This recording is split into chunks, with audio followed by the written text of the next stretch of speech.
सावधान. संघ दक्ष रम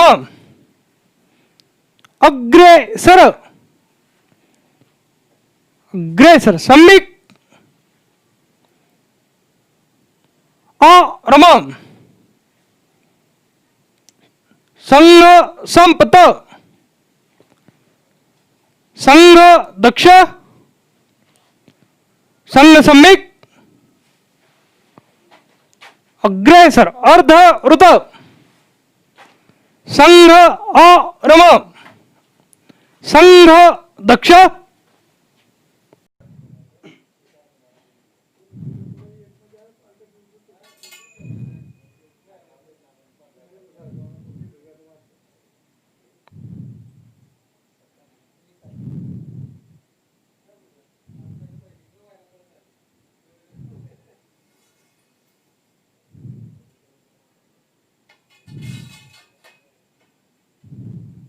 ध्वज प्रणाम 1 2 3 रम उपविश. परमपवित्र भगवा ध्वज आदरणीय शरदराव, आजच्या ऑनलाईन गुरुपूजन उत्सवात उपस्थित असलेले नंदुरबार जिल्ह्यातील आत्मीय स्वयंसेवक बंधू, नागरिक, माता, भगिनी सर्वांना गुरुपौर्णिमेच्या हार्दिक शुभेच्छा. कोरोनाच्या प्रभावाने सर्व जनजीवन विस्कळीत झालेले आहे. त्यामुळे आपल्याला देखील सर्व कामे ऑनलाईन करावे लागत आहेत. हा आपल्या संघाचा तिसरा उत्सव आहे. तो देखील आपण ऑनलाईन पद्धतीने साजरा करीत आहोत. कोरोनाचा प्रभाव वाढतच आहे, पण आपण घाबरण्याचे कारण नाही. योग्य ती काळजी घेऊन आपण कोरोनाला नक्की हरवू, यात काही शंका नाही. आज आपण सर्व गुरुपौर्णिमा उत्सवासाठी एकत्र आलो आहोत. आपली संस्कृती उत्सवप्रिय आहे. प्रत्येक महिन्यामध्ये ऋतूमध्ये आपण उत्सव साजरे करतो. या उत्सवांपाठीमागे मोठी परंपरा आहे. आपला प्रत्येक उत्सव हा काहीतरी उदात्त संदेश शिकवितो. तसेच प्रत्येक उत्सव व सण या पाठीमागे विज्ञान तर आहेत, पण त्या सामाजिक आशय पण असतो आणि आध्यात्मिकता असतोच. अशा प्रकारे आपला हिंदू समाज सण उत्सव व विविध परंपरांनी समृद्ध आहे. ही परंपरा अशी समृद्ध राहावी व अक्षुण्ण राहावी व पुन्हा एकदा जगाने आपले अनुकरण करावे आणि भारताला परमवैभव प्राप्त व्हावे म्हणून डॉक्टर हेडगेवारांनी संघाची स्थापना केली. संघटना म्हटली की संघटनेला मार्गदर्शक लागतो, गुरु लागतो. म्हणून डॉक्टर हेडगेवारां यांनी भगवा ध्वज हा आपला गुरु राहील असे सांगितले आणि भारतीय परंपरेतील उत्सवांपैकी 6 उत्सव संघात सुरू केले. त्यापैकी एक म्हणजे गुरुपौर्णिमा होय. आपल्या देशात गुरुशिष्य परंपरा हजारो वर्षापासून चालत आली आहे आणि जनमानसात मनात कोरली गेलेली आहे. आजही हजारो वर्षापूर्वीची उदाहरणे आपण ऐकतो. गुरु शिष्याला विकसित करण्याची धडपड, शिष्याची गुरुप्रती असलेली श्रद्धा, समर्पण आणि गुरुचा शब्द शिष्यासाठी प्रमाण, आज्ञा, शिरसावंदन याच्याही घटना हजारो बघायला मिळतात. वशिष्ठ, श्रीराम, संदीपनी, श्रीकृष्ण ते 100 वर्षापूर्वीचे रामकृष्ण परमहंस विवेकानंदांपर्यंत आजही परंपरा कायम आहे. वैयक्तिक जीवनात ही आपल्याला कोणी कोणी गुरु पाहिजे असतो. गुरुशिवाय मोक्ष मिळत नाही आणि अशी आपल्या संस्कृतीमध्ये धारणा आहे. म्हणून डॉक्टर हेडगेवार यांनी चिंतन करून आपल्या संघात गुरुपौर्णिमा हा उत्सव आणला. भगवा ध्वज हा आपला गुरु केला. वर्षातून एकदा या दिवशी आपण भगव्या ध्वजाचे पूजन करत असतो. आपल्या नंदुरबार जिल्ह्याच्या सद्भाग्याने या उत्सवासाठी अखिल भारतीय धर्मजागरण प्रमुख आदरणीय श्री शरदरावजी ढोले आपल्याला वक्ते म्हणून लाभले आहेत. मी त्यांचा विस्तृत परिचय करून देतो. आदरणीय श्री शरदराव गजाननराव ढोले मूळचे कोळे, कराड, जिल्हा सातारा येथील ते राहणारे आहेत. कोळे येथे ते स्वयंसेवक झाले. त्यांनी DME पर्यंत शिक्षण झाले व 1987 पासून पूर्णवेळ संघाचे प्रचारक म्हणून ते कार्यरत आहे. त्यांनी अनेक जबाबदाऱ्या पार पाडत धाराशिव, जळगाव जिल्हा प्रचारक, नाशिक विभाग प्रचारक, प्रांत क्षेत्र धर्मजागरण प्रमुख व सध्या ते अखिल भारतीय धर्मजागरण प्रमुख म्हणून दायित्व सांभाळत आहे. देशातील धर्मांतरणाच्या समस्येवर तसेच सुरक्षा विषयावर शरदरावांचा सखोल असा अभ्यास आहे. सुरुवातीला या उत्सवात अमृतवचन होईल, त्यानंतर व्यक्तिगत गीत होईल व आदरणीय शरदरावांचे बौद्धिक होईल व शेवटी प्रार्थना झाल्यावर आपला उत्सव संपेल. मी आदरणीय शरदरावांना विनंती करतो की अमृतवचन व वैयक्तिक गीतानंतर आपल्या सर्वांना मार्गदर्शन करतील. अमृतवचन. परमपूज्य डॉक्टर एडगेवार म्हणतात की जो ध्वज पाहिल्याबरोबर राष्ट्राचा संपूर्ण इतिहास आठवून त्यांची संस्कृती आणि परंपरा आपल्या डोळ्यासमोर उभी राहते. जो ध्वज पाहिल्याबरोबर मन उंचुंबळून विशिष्ट स्मृतींचा संचार मनात होतो, असा भगवा ध्वजच आपल्या तत्वाचे प्रतीक म्हणून आपण गुरुस्थानी मानतो. वैयक्तिक पद्य म्हणतोय. भरतभूमीच्या हृदयांतरीचे इप्सित पूर्ण करावे, समर्पणातून आमुच्या येथे राष्ट्र महान घडावे, राष्ट्र महान घडावे, राष्ट्र महान घडावे. शतशतकांची उसासणारी मनी अस्फुट वेदना, पराभवाची गाथा गाते उदासवाणी करुणा. दीर्घकालचे शल्य हरावे, मनीचे आर्त पुरावे, समर्पणातून आमुच्या येथे राष्ट्र महान घडावे, राष्ट्र महान घडावे, राष्ट्र महान घडावे. आज चालली कितीक पाऊले ध्येय पथावरती, परिश्रमातून यांच्या येईल स्वर्गधरेवरती. संघशक्तीच्या सामर्थ्याने हिनकस दुरित जडावे, समर्पणातून आमुच्या येथे राष्ट्र महान घडावे, राष्ट्र महान घडावे, राष्ट्र महान घडावे. या भूमीचे दैन्य हरावे, कुणीही नसावे पतित. कणकण येथील सुवर्ण व्हावा, निर्झर अमृत भरित. श्रीरामाच्या देशामध्ये पावन मंगल व्हावे, परिश्रमातून आमुच्या येथे राष्ट्र महान घडावे, राष्ट्र महान घडावे, राष्ट्र महान घडावे. भरतभूमीच्या हृदयांतरीचे इप्सित पूर्ण करावे, समर्पणातून आमुच्या येथे राष्ट्र महान घडावे, राष्ट्र महान घडावे, राष्ट्र महान घडावे. आणि कार्यकर्ता बंधू, आज आपण गुरुपूजनाचा उत्सव साजरा करण्यासाठी इथे एकत्रित जमलेलो आहोत. एका विशिष्ट परिस्थितीमध्ये यावर्षीचा गुरुपूजनाचा उत्सव आहे.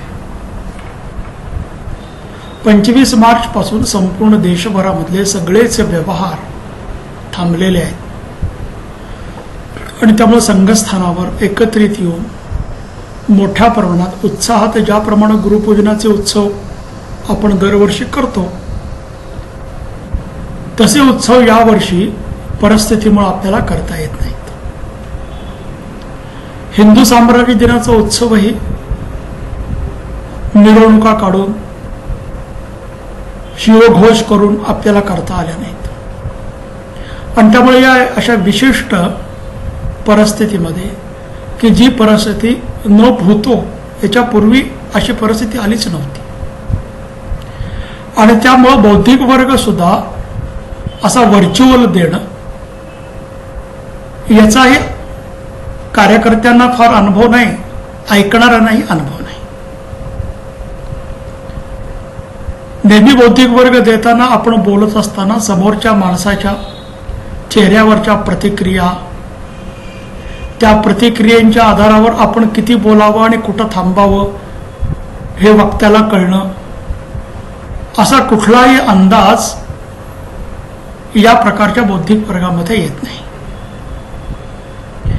आणि त्यामुळं आपण सगळ्यांनी संपेपर्यंत शांतपणे ऐकणं आणि समोर कोण ऐकते आणि कोण ऐकत नाही हे कळत असताना वक्त्यानं बोलणं, अशा नवीन प्रकारच्या बौद्धिक वर्गाची सवय येणाऱ्या कालखंडामध्ये आपल्यालाही करावी लागणार आहे. आज गुरुपूजनाच्या उत्सवाला आपण एकत्र जमलेलो आहोत. याला व्यासपूजन असंही म्हणतात. आषाढ शुद्ध पौर्णिमेला व्यासपूजनाचे कार्यक्रम शेकडो वर्ष भारतामध्ये होतात आणि प्रत्येक जण आपल्या गुरुची स्वाभाविकपणे व्यासपूजनाच्या दिवशी पूजा करतो. पूजा करण्यासाठी काही जण आपापल्या गुरुच्या स्थानी जातात, पण देशभरामधले लक्षावधी स्वयंसेवक परमपवित्र भगव्या ध्वजेचं पूजन करतात आणि परमपवित्र भगव्या ध्वजाचं पूजन करून भगव्या ध्वजाकडून मिळणाऱ्या गुणांचं स्मरण करून ते गुण आपल्यामध्ये यावेत यासाठी प्रयत्न करतात. मला आठवत नाही की मी पहिल्यांदा गुरुपूजनाचा उत्सव कधी केला. शिशु असल्यापासून मी शाखेत जातोय, पण सुमारे 70च्या आसपास गुरुपूजनाच्या उत्सवाला पूजन चालू असताना जे गीत मी ऐकतोय ते गीत गेले सुमारे 50 वर्ष मी ऐकतोच आहे. गुरुवंद्य महान शोणित वर्णा मधुनी शिकलो सारे उज्ज्वल त्याग, व्यापित आलो दिव्य दृष्टीने अखंड भारत भाग, बगुनी फडफड देशभक्तीची भडके अंतरी आग, कटिबद्ध उभा तव छत्राखाली भारत भूसंतान. आणि अशी भारत भूसंतान भगव्या ध्वजाच्या छत्राखाली कटिबद्ध आहे असं 50 वर्षापूर्वी पण म्हणत होते, 90 वर्षापूर्वी पण कदाचित म्हणत असतील. पण आज खरोखरच कच्छ पासून कामरूप पर्यंत आणि लडाख पासून कन्याकुमारी पर्यंत संपूर्ण देशभर भगव्या ध्वजाच्या खाली लक्षावधी कार्यकर्ते काम करतात असा आपला अनुभव पण आहे. या कोरोनाच्या कालखंडात संपूर्ण देशभर सेवा कार्य केलेल्या स्थानांची संख्याही 90,000 आहे. 90,000 स्थानी एकाच कालखंडामध्ये सेवा कार्य करण्याची क्षमता संघाची आता आहे. आणि ही एका दिवशी काम करण्याची जी आपली ताकद आहे ती रोज लागणाऱ्या संघस्थानावरच्या शाखेमधून आलेली आहे. आणि अशी रोज लागणारी शाखा काही दिवस बंद आहे आणि अजून किती दिवस सुरू राहील, किती दिवसानं सुरू होईल हे आत्ता लगेच सांगता येणार नाही. आणि सुरू झालं तरी भौगोलिक सामाजिक अंतर आपल्याला यात ठेवावं लागणार आहे. आणि त्यामुळे यावेळचं गुरुपूजनही एका अर्थानं हे विशेष गुरुपूजन आहे. गुरुपूजनाच्या दिवशी परंपरेनं हिंदू समाजामध्ये गुरुचं पूजन करतात. गुरुविनं कोळ दाखविलं वाट असंही गुरुबद्दल म्हणतात. आणि आपल्याकडं गुरु प्रत्येकाला मोक्षाची मार्ग दाखवतो, मुक्तीचा मार्ग दाखवतो असं म्हणतात. आणि मुक्तीच्या मार्गावर जाण्यासाठी काही जण ज्ञानयोगाचा, काही जण कर्मयोगाचा, काही जण भक्तियोगाचा आधार घेतात. जे ज्ञानयोगाचा आधार घेतात त्यातले काही जण संन्यासी होतात आणि संन्यासांना मार्गदर्शन करण्यासाठी निवृत्तीपर मार्ग आणि कर्मयोगी किंवा भक्त हे प्रवृत्तीपर मार्गाने पण मुक्तीचाच प्रयत्न करतात. पण संघाचे स्वयंसेवक गेले 90 वर्ष रोज प्रार्थनेत असं परमेश्वराला म्हणतायत की आम्ही तुझंच काम करतोय आणि तुझंच काम करून आम्ही करणार काय. त्वदीयाय कार्याय बद्धाकटियम असं म्हटलंय, पण हे म्हणून करणार काय. परम वैभव नेतुम येतात स्वराष्ट्र, हे राष्ट्र परम वैभवाला नेणार. आणि राष्ट्र परमवैभवाला नेण्याचा असेल तर सर्वस्व या राष्ट्रासाठी आम्ही देऊ. तेरा वैभव अमर रहेमा हमदिन चार रहे न रहे, अशी प्रार्थना, अशी मागणी भारत मातेकडं आणि परमेश्वराकडं गेले कित्येक वर्ष लक्षावधी स्वयंसेवक करतायत आणि त्याच्या आधारावरच संपूर्ण देशभर संघाचं काम आता सुरू आहे. आणि त्यामुळं अशा संघाच्या कार्यकर्त्यांनी काम करताना आपल्याला गुरुपूजनाचा युगानुकूल अर्थही आपण आता देतोय. परंपरेचा अर्थ असा आहे की गुरुकडून मुक्तीसाठी ज्ञान मागवणं, पण संघामध्ये तर आपण परमपवित्र भगव्या ध्वजालाच गुरु मानतो, व्यक्तीची पूजा करत नाही. खरं तर समाजामध्ये सुद्धा जी गुरुची पूजा केली जाते ती व्यक्तीची पूजा करत नाही.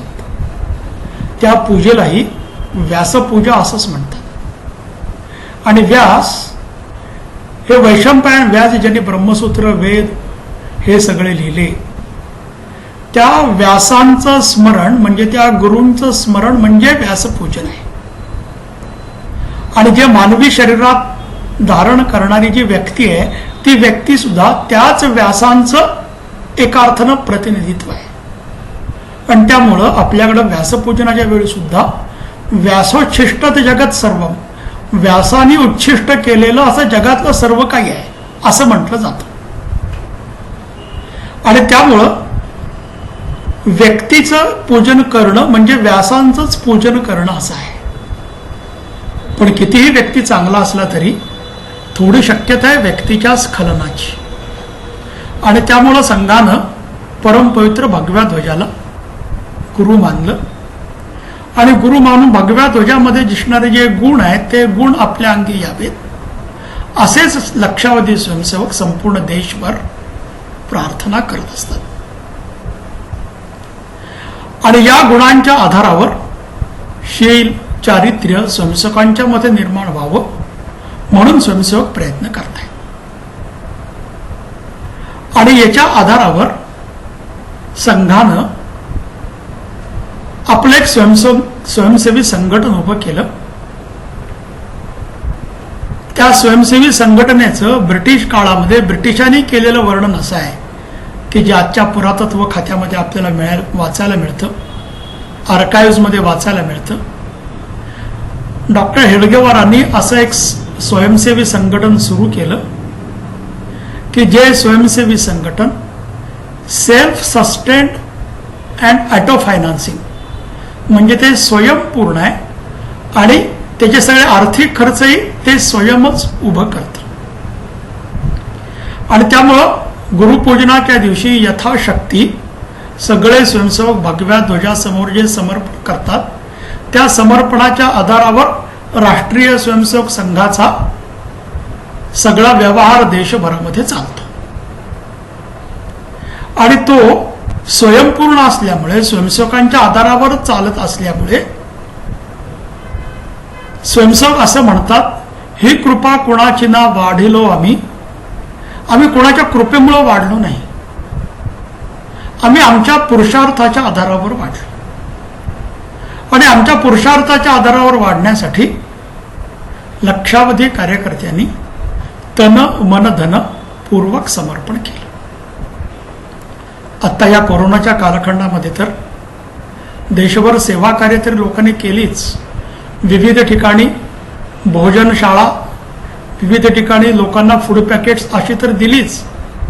पण महाराष्ट्रामध्ये कोरोनाचा कहर जास्त सुरू झाल्यानंतर पुण्यामध्ये काय, मुंबईमध्ये काय, या ठिकाणी प्रत्यक्ष स्वयंसेवक जिथं कोरोनाग्रस्त लोक होते अशा ठिकाणी जाऊन त्यांचं थर्मल स्क्रीनिंग करण्याचं कामही स्वयंसेवकांनी केलं. नाशिक शहरामध्ये तर मोठ्या प्रमाणात ज्यावेळी कोरोनाच्या लोकांचा मृत्यू व्हायला लागला त्यावेळी त्या शवांचं दहन करण्यासाठी कोण नाहीये म्हटल्यानंतर स्वयंसेवकांनी शवांचं दहन करण्याचं उत्तरदायित्व सुद्धा घेतलं.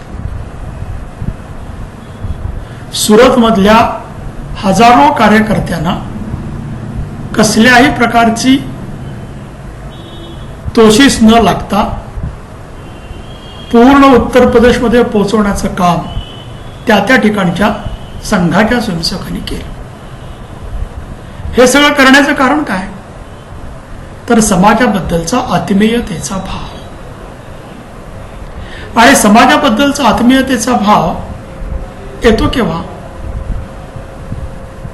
समाजाबद्दल ज्यावेळी असं मनामध्ये भाव येतो की समाजाच्या अस्तित्वामुळं माझं अस्तित्व टिकून आहे, त्यावेळी समाजासाठी तनमन धनपूर्वक सर्वस्व समर्पण करण्याची प्रेरणा मिळते. लोकेशणा, वित्तेषणा आणि पुत्रेषणा या 3 ऐषणांच्या आधारावर सामान्य माणूस कार्यप्रवृत्त होतो असं आपलं अधिकारी व्यक्ती सांगतात.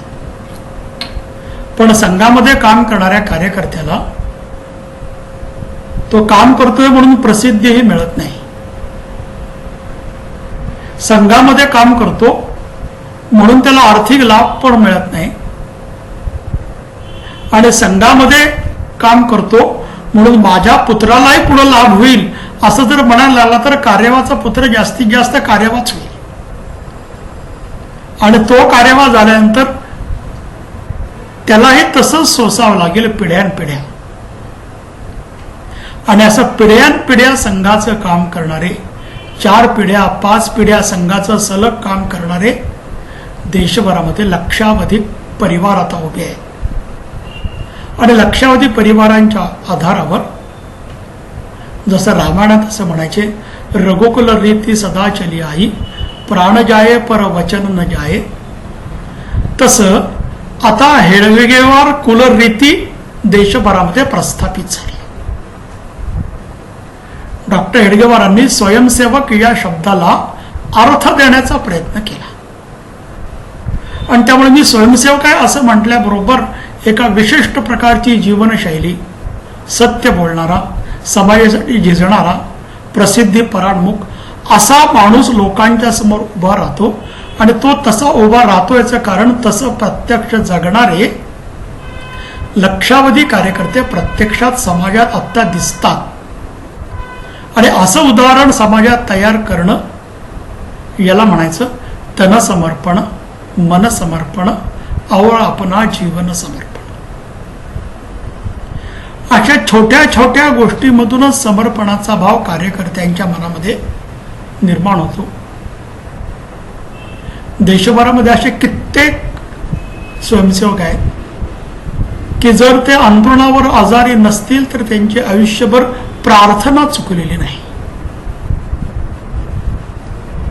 एक स्वयंसेवक मला भेटले होते आणि मी त्यांना विचारलं, तुमची किती दिवस शाखा चुकली? ते असं म्हटले की माझ्या आयुष्यात एक दिवसही सूर्य उगवायचा राहिलेला नाही.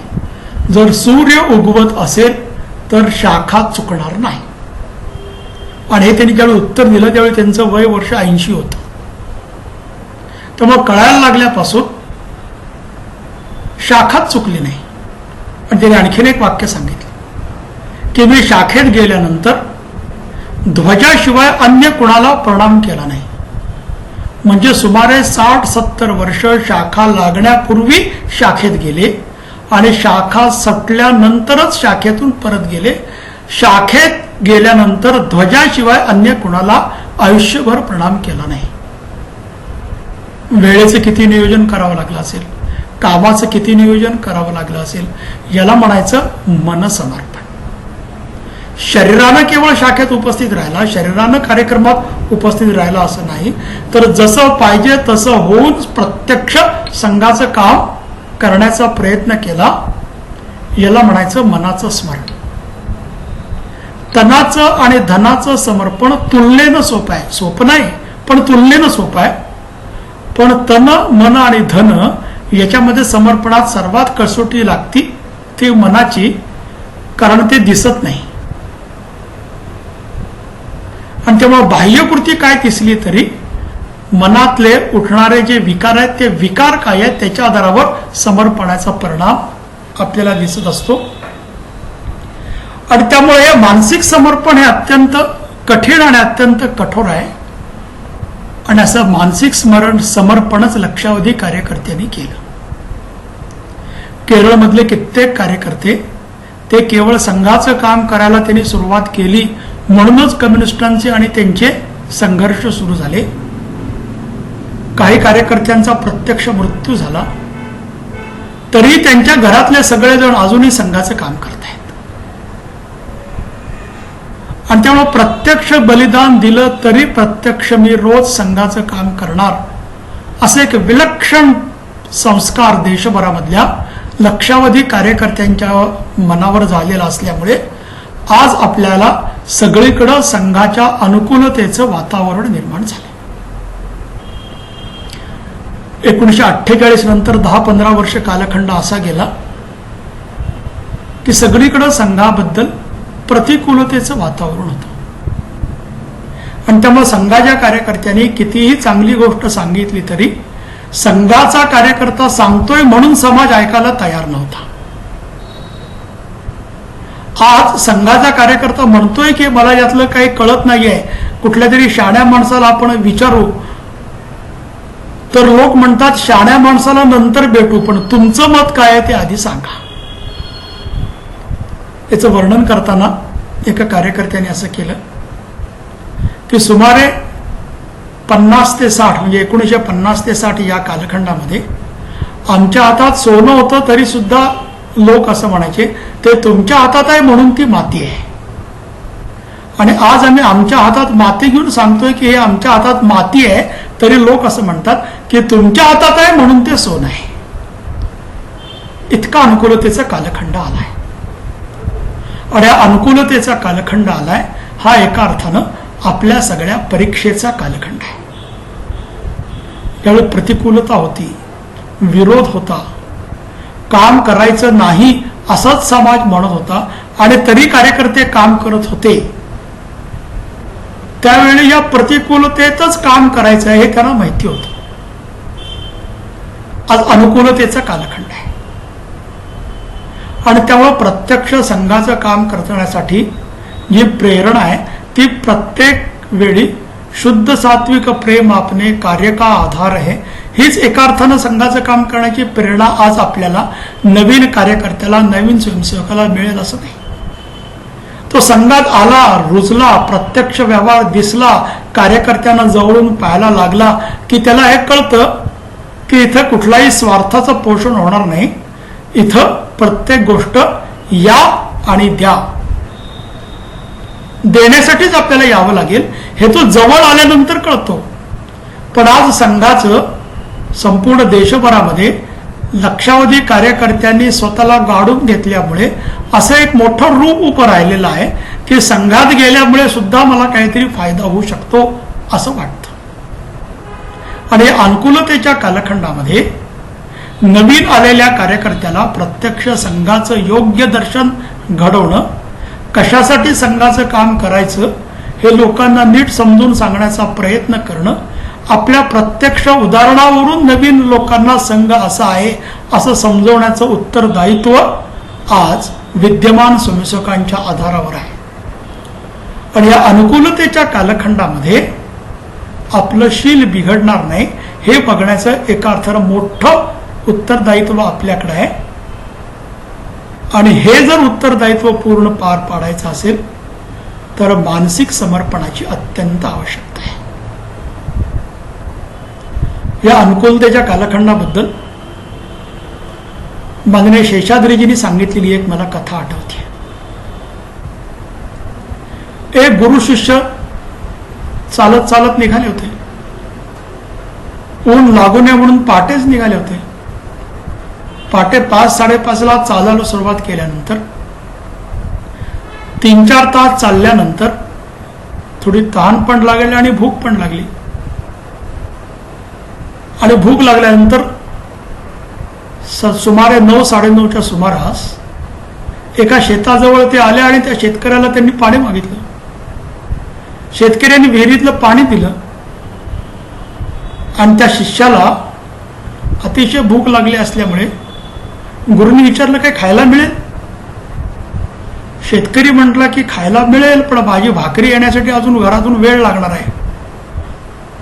तासभरात भाकरी येईल, तोपर्यंत थांबा, मग जेवण एकत्र करू. आणि तोपर्यंत काय खायचं असेल तर या नारळाच्या झाडाला नारळ आहेत ते पाडून खावा, पण नारळाच्या झाडावर मला चढता येणार नाही. गुरु म्हटले आमचा शिष्य चढेल, मग म्हणले पाडा. आणि तो शिष्य नारळाच्या झाडावर चढायला लागला. 5 फूट 10 फूट असं चढल्यानंतर 30-40 फुटावर नारळाच्या झाडावर तो चढला. आवश्यक ते 5-7 नारळ खाली पाडले. आणि नारळ खाली पाडल्यानंतर शिष्य ज्यावेळी परत खाली यायला लागला ज्यावेळी तो 40 फुटावर होता त्यावेळी गुरुजी काही बोलत नव्हते. पण तो ज्यावेळी 20 फुटावर आला उतरत उतरत उतरत, त्यावेळी गुरुजींनी सांगायला सुरुवात केली, अरे जरा जपून, पाय घसरेल, हात सोडू नकोस. आणखीन 5 फूट खाली आल्यानंतर गुरुजींनी परत सांगितलं, नीट हात धर, पायाकडे लक्ष दे, घसरशील, पडशील, लागेल. गुरुजी असे सांगत असल्यामुळे तो सावकाश सावकाश उतरतच होता. असं करत करत सावकाश सुरक्षित 7-8 फुटावर आला. टोन दिवशी त्यानं उडी मारली. गुरुजीने विचारलं काय लागलं तर नाही ना? तो म्हटला कसं लागेल, तुम्हीच तर मला सावकाश सावकाश या, काळजी घ्या म्हणून सांगत होता. पण गुरुजी एक प्रश्न विचारू? म्हणले विचार. मी ज्यावेळी 40 फुटावर होतो आणि तिथून जर पडलो असतो तर कपाळ मोक्ष होणार हे पक्क होतं, त्यावेळी तुम्ही मला म्हणत नव्हता की तू काळजी घे म्हणून.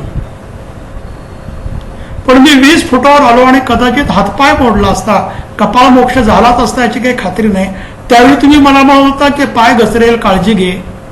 10 फुटावर आलो आणि पडलो असतो तर नक्कीच कपाळ मोक्ष झाला नसता. तिथं तुम्ही जास्त काळजी घे म्हणून मला सांगत होता. तुम्ही असं का केलं? गुरुजी म्हटले, ज्यावेळी तू 40-45 फुटावर होतास त्यावेळी जर हात किंवा पाय घसरला तर पडल्यानंतर कपाळ मोक्ष होणार हे माझ्यापेक्षा जास्त तुला पण माहिती होतं. आणि त्यामुळे घसरण्याची यत्किंचित शक्यता नव्हती. पण तू 15 फूट 20 फूट 10 फुटावर आलास की तुला असं वाटणार की आता आपण पोचलोच. आणि असं वाटत असतानाच गाफिलतेनं हात किंवा पाय निसटण्याची शक्यता आहे आणि कपाळ मोक्ष होणार नाही, पण हातपाय तुटण्याची शक्यता आहे. तू ज्यावेळी 40-45 फुटावर होतास त्यावेळी प्रतिकूलताच होती, तुझी काळजी तू घेणारच होतास. 5-10 फुटावर होतास त्यावेळी अनुकूलता होती आणि अनुकूलतेच्या कालखंडामध्येच घसरण्याची शक्यता जास्त आहे.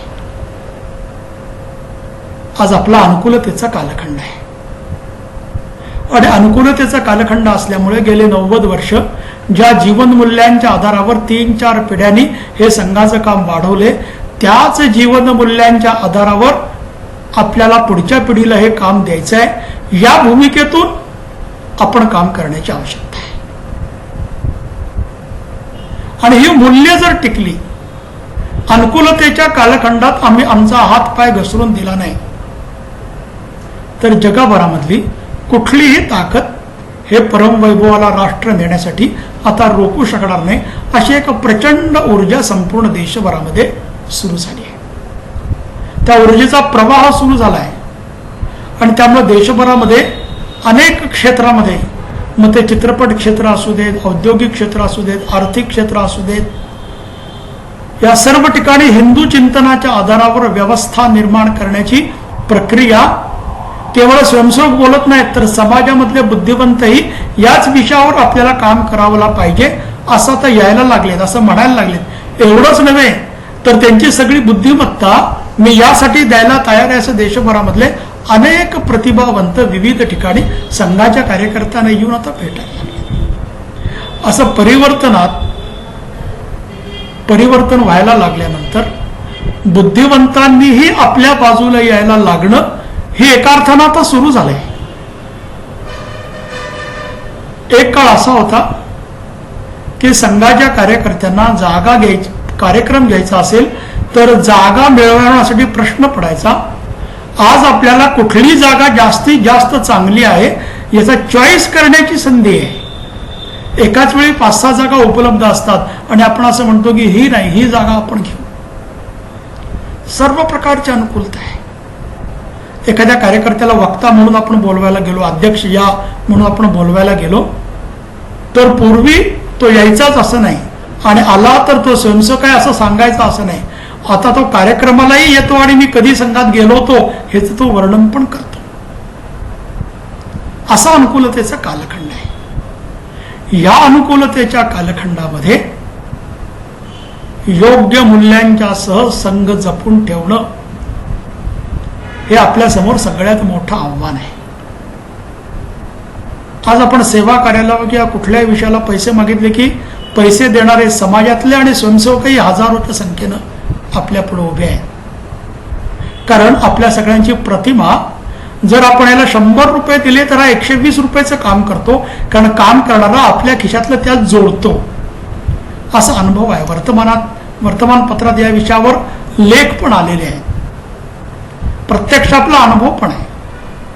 त्यामुळे आर्थिक सुचिता, मानसिक सुचिता एवढंच नव्हे तर संघाचा कार्यकर्ता आहे म्हणजे वाचाळ नाही, वाटेल तसं बोलणार नाही, अर्वाच्य बोलणार नाही, बोलताना सुद्धा वाणी सुचिता तो वापरेल, असं प्रत्यक्ष समाज बघतो, दिसतं, अनुभवतो आणि म्हणून आपल्यावर समाजाचा विश्वास बसलाय. आणि या कठीण काळामध्ये सुद्धा जरी प्रत्यक्ष संघस्थानावर येऊन पूजन मोठ्या संख्येनं करता येण्याची शक्यता नसली तरी सुद्धा गावोगावी गटांच्या माध्यमातून छोट्या छोट्या गटनायक किंवा छोट्या छोट्या संख्येमध्ये जे कार्यक्रम होतील त्या कार्यक्रमाच्या आधारावर संघ चालेल एवढी पुंजी स्वयंसेवक आपल्या पुरुषार्थानं देतीलच. पण आता समाजाची संघाकडे बघण्याची एक मोठी व्यापक दृष्टी झाली आहे. संघानं सर्व विषयामध्ये समाजाचं नेतृत्व केलं पाहिजे अशा एका भूमिकेवर संघ एकूण समाज जीवनाच्या मध्यवर्ती केंद्रावर आलेला आहे. आणि समाज जीवनाच्या मध्यवर्ती केंद्रावर ज्यावेळी संघ आलाय त्यावेळी या सर्व प्रकारच्या समर्पणाची जी एका अर्थानं शृंखला सुरू आहे, 3 पिढ्या 4 पिढ्या कार्यकर्त्यांनी जे केलंय त्याच्या आधारावर हा संघ जसाच्या तसा आपल्याला पुढे न्यायचा आहे. आणि तो संघ जसाच्या तसा पुढे नेण्यासाठी आपल्याला परमपवित्र भगव्या ध्वजाचं पूजन करण्याची आवश्यकता आहे. परमपूजनीय गुरुजींना एकानं असं म्हटलं की डॉक्टर हेडगेवारांनी तुम्हाला सरसंघ चालक केलं, तुम्ही संघामध्ये काय नवीन ऍडिशन केलं? पूजनीय गुरुजींनी असं सांगितलं, मी संघामध्ये काही नवीन ऍडिशन केलं नाही. डॉक्टर हेडगेवारांनी जो संघ मला दिला तो जसाच्या तसा पुढच्या पिढीला संघ देणे एवढंच मी माझ्या आयुष्यामध्ये करणार आहे. आपण सगळेजण संघाच्या 4थ्या किंवा 5व्या पिढीतले स्वयंसेवक आणि त्यामुळे आपल्याला काय करायचं आहे, जो संघ गेल्या 4-5 पिढीमध्ये वाढलाय तो संघ जसाच्या तसा पुढच्या पिढीला न्यायचा आहे. आणि तो म्हणजे काय? संघ म्हणजे समजूतदारपणा, संघ म्हणजे समन्वयानं काम करणं, संघ म्हणजे एकत्रित येऊन काम करणं, संघ म्हणजे प्रामाणिकपणानं काम करणं, संघ म्हणजे शिलवार कार्यकर्त्यांचं एकत्रीकरण. असं गेल्या 4-5 पिढ्यामध्ये जे एकत्रित आपल्या सगळ्यांची जी केवळ प्रतिमा नाही, आपल्या सगळ्यांच्या बद्दलचा जो प्रत्यक्ष लोकांना आलेला अनुभव आहे तो अनुभव जसाच्या तसा या पिढीनं त्या पुढच्या पिढीला देणं हे एका अर्थानं आज मानसिक समर्पणाची गरज आहे. आणि असं मानसिक समर्पण जर केलं तर आपापच आर्थिक समर्पण येतं. आता तर देशभरामध्ये काही 100 किंवा काही 1000 कार्यकर्ते असे आहेत की ज्यांनी त्यांच्या आयुष्यातल्या सगळ्या गोष्टी संघाला दिल्या. आत्ताच एक कार्यकर्ता अगदी 8-10 दिवसापूर्वी मला भेटले आणि त्यांची सर्व कोट्यावधीची प्रॉपर्टी मला संघाला द्यायची. मी त्याला म्हणलं तुम्ही एकदम असं मनात कसं आलं? तर म्हणलं एकदम मनात आलं नाही, 20 वर्षापूर्वीच ठरवलं होतं की इतकं वय झालं, मुलींची लग्न झाली की सर्व प्रॉपर्टी आपल्याला संघाला द्यायची. आणि काही करोड त्यांनी संघाला देऊन टाकली आणि म्हणतात काय, माझं नाव सांगू नका. असं ते म्हणणारे एकटे नाही आहेत. मी अगदी तालुका प्रचारक असताना एका वर्गासाठी एका कार्यकर्त्याच्या घरातून भांडी घेऊन गेलो. कार्यकर्ते इतके कर्मठ की त्यातली काही भांडी हरवल्यानंतर जे कार्यकर्ते ती भांडी घेऊन आले होते ते परत त्यांच्या घरी जायला घाबरत होते. पण कोणीतरी गेलं पाहिजे म्हणून मी त्यांची सगळी भांडी आणि ही भांडी हरवलीत असं सांगितलं. ते म्हणले काय चिंता करू नका, या घरातलं संघासाठी जाऊन जे राहील ते या घरचं, बाकी सगळं संघाचं. 42च्या आणीबाणीमध्ये मी नोकरी सोडून आत 42ला मी आंदोलनामध्ये आत गेलो होतो. संघबंदी आली, संघबंदी म्हणजे माझी नोकरी गेली. आणीबाणीमध्ये तुरुंगात जावं लागलं. पण हे सगळं करून सुद्धा जे राहिलं ते इतकं आहे की मी अजूनही समाजाला देऊ शकतो. त्यामुळे सगळं संघासाठी सहन करत करत जे राहिलं ते माझं, बाकी सगळं संघाचं. अशा मनोभूमिकेत काम करणारे लक्षावधी संघाचे स्वयंसेवक संपूर्ण देशभर उभे आहेत. आणि त्यामुळे परमपुत्र गुरुजी असं म्हणायचे की मी अभिमन्यूची गोष्ट कधी सांगणार नाही बौद्धिक वर्गात, कारण त्यावेळी फाळली जाईल त्यावेळी शेवटचा हिंदू परत भारतात येण्यासाठी ज्यांनी आपले प्राण गमावले असे अनेक अभिमन्यू केवळ माझ्या शब्दाखातर त्यांनी प्राण दिलेले मी पाहिले. त्यामुळे फाळणीच्या वेदना असतील, 48च्या बंदीच्या वेदना असतील, आणीबाणीतल्या वेदना असतील, रामजन्मभूमीच्या आंदोलनातल्या वेदना असतील, त्या सगळ्या वेदना सहन करून हिंदू समाजाला एका सक्षम अशा अवस्थेमध्ये आणण्यासाठी गेल्या 5 पिढ्या आपण काम केले. त्याचा परिणाम सकारात्मक बदल संपूर्ण देशभरामध्ये हिंदुत्वाच्या आधारावर होतोय. तो सकारात्मक बदल होणं यासाठी आपण काम केलेलं नाही. सकारात्मक बदल होणं हा आपण काम केल्याचा दिसणारा परिणाम आहे. गेल्या 90 वर्षे केलेल्या तनमन धनपूर्वक साधनेचा परिणाम म्हणून समाज जीवनामधल्या विविध विषयामध्ये येणारं यश म्हणजे सिद्धी, ह्या त्या साधनेचा परिणाम आहे. अनुकूलतेच्या काळामध्ये या सिद्धीमध्ये अडकायचं नाही आहे. अनुकूलतेच्या कालखंडामध्ये सुद्धा आपली शुद्ध साधना आपण जर चालूच ठेवली तर त्या साधनेच्या आधारावर आपला देश परत एकदा परमवैभवाला गेलेला आपण सगळेजण याची तेही याची डोळा बघू शकू असं अनुकूलतेचं वातावरण संपूर्ण देशभरामध्ये आत्ता निर्माण झालेलं आहे. आणि या अनुकूलतेच्या वातावरणाचा लाभ घेऊन लवकरात लवकर तो परमवैभवाचा दिन आपल्या डोळ्यासमोर यावा म्हणून आपण सगळ्यांनी तनमन धनपूर्वक समर्पणाचा कार्यक्रम, तनमन धनपूर्वक समर्पणाचा संकल्प या गुरुपूजनाच्या उत्सवा दिवशी करावा अशी आपल्या सगळ्यांना विनंती करतो आणि मी माझं बोलणं संपवतो. भारत माता की जय. साधारण उत्तिष्ठ संघ दक्ष प्रार्थना.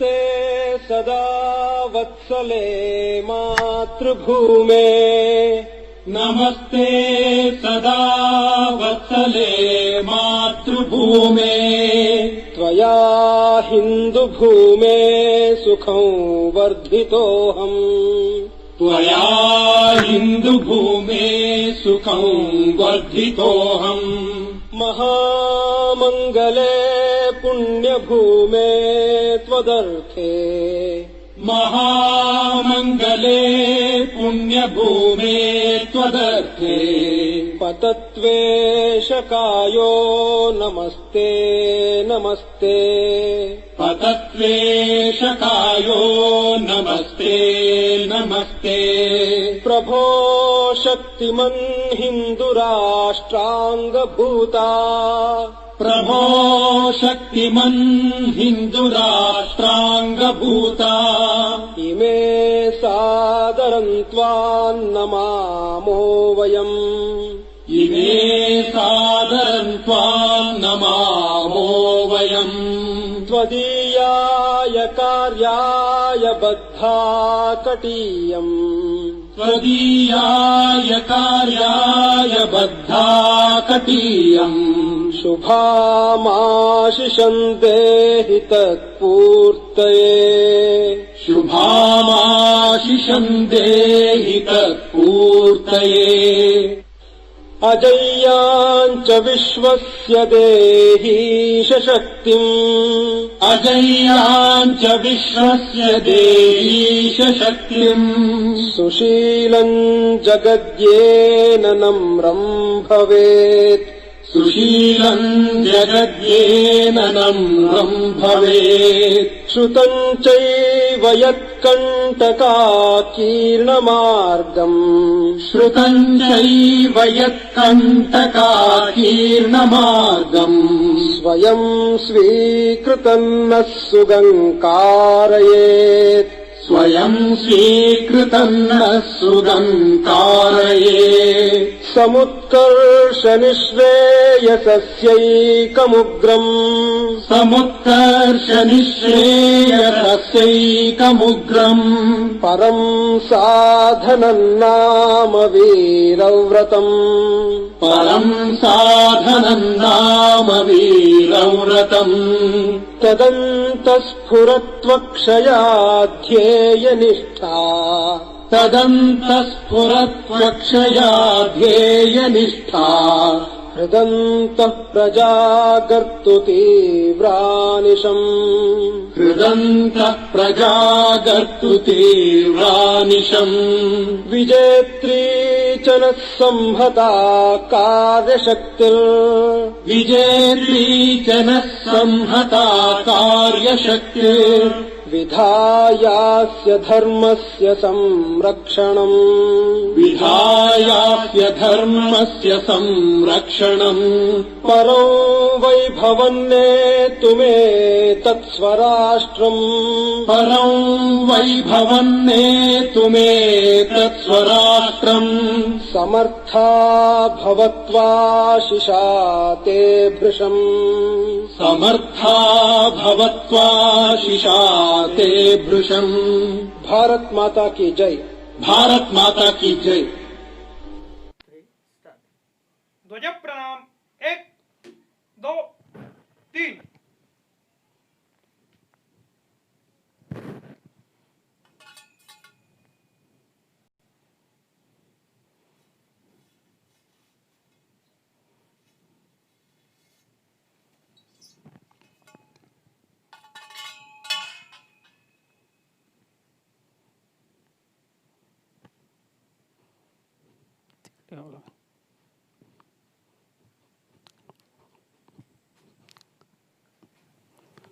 संघ वी किरत